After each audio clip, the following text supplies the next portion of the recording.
This is the Uno Synth. It's a real analog synthesizer. It's a 2 oscillator design, monophonic of course. So 2 analog oscillators into a 2-pole state variable filter. It has a built-in arpeggiator, a built-in sequencer, a scale mode that quantizes the keyboard to let you play in specific scales. The design is all based on capacitance sensing. So there's no actual switches on it except for the power switch on the back. So it basically senses capacitance from your finger. So it's centered around a 4x4 programming matrix. We have a dedicated cutoff frequency knob over here. Let me do this while holding the mic.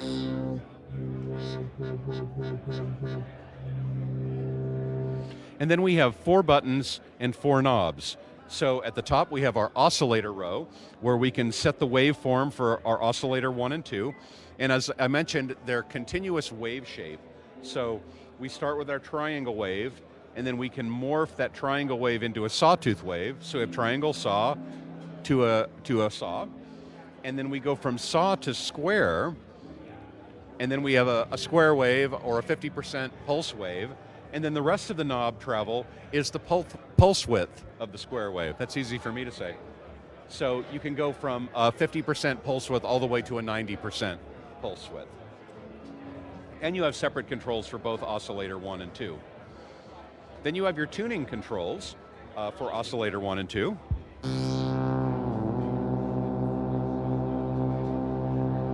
And what we've done is we've actually put fine tuning and semitone tuning on the same knob. So we're trying to pack as much functionality into this small, simple interface as possible.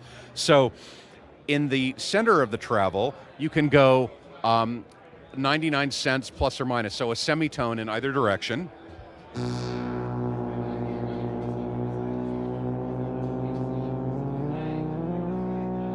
Oh, and what just happened?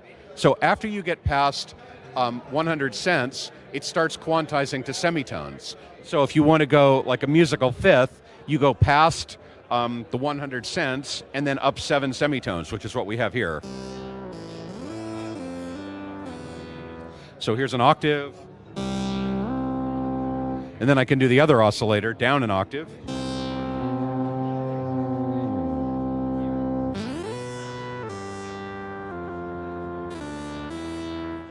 Okay, so the next row is the filter row. I mentioned we have a dedicated cutoff knob over here, but then we have 4 filter parameters.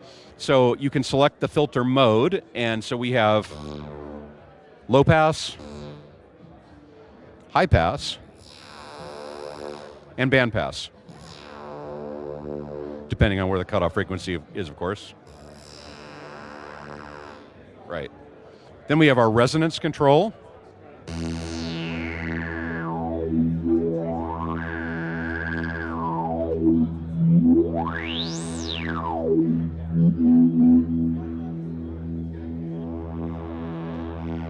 An overdrive control, we know what that does, and our envelope amount. So let's bring our cutoff frequency way down, we'll bring our envelope amount way up, and then we go to the next row, which are the envelopes. So there's 4 controls here.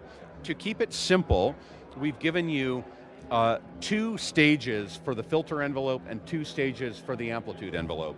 So there's attack and decay for the filter.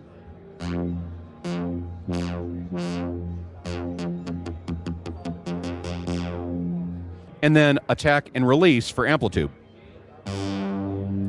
Okay, and in the bottom row is our LFO row.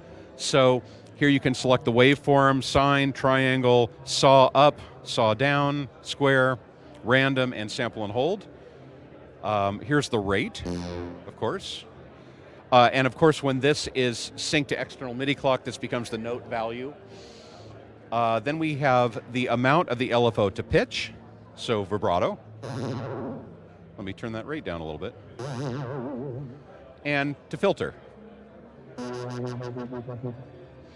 Okay, then below this, we have 5 performance buttons. And these are inspired by like the Yamaha CS80 and the giant GX1 and even like the Roland SH5 and SH2 and that sort of thing. They called it auto bend, I believe, on those. So these are just instant pitch effects. So dive bends down to pitch, dives down to pitch. Oh, let me press the right button. Scoop scoops up to pitch. There's a vibrato button, which of course is pitch modulation. A wah button, which is the filter modulation. And a trem button, which is amplitude modulation. Amplitude, not amplitude. Okay, next to that is a hold button. Okay, you might say, why do I need a hold button? Okay, well, I guess you can do drones and things like that, but it's more useful with the arpeggiator. So the Unisynth has an arpeggiator with several modes, the usual up, down, down, up, but also things like up, down, where it repeats the top and bottom notes, down, up repeats the top and bottom notes, a random mode where it just randomly will do a random order of the notes you're playing, or as played. So if I go this note, this note, this note, it'll arpeggiate in that order. So, and if I put the hold button down, then I can just play a chord.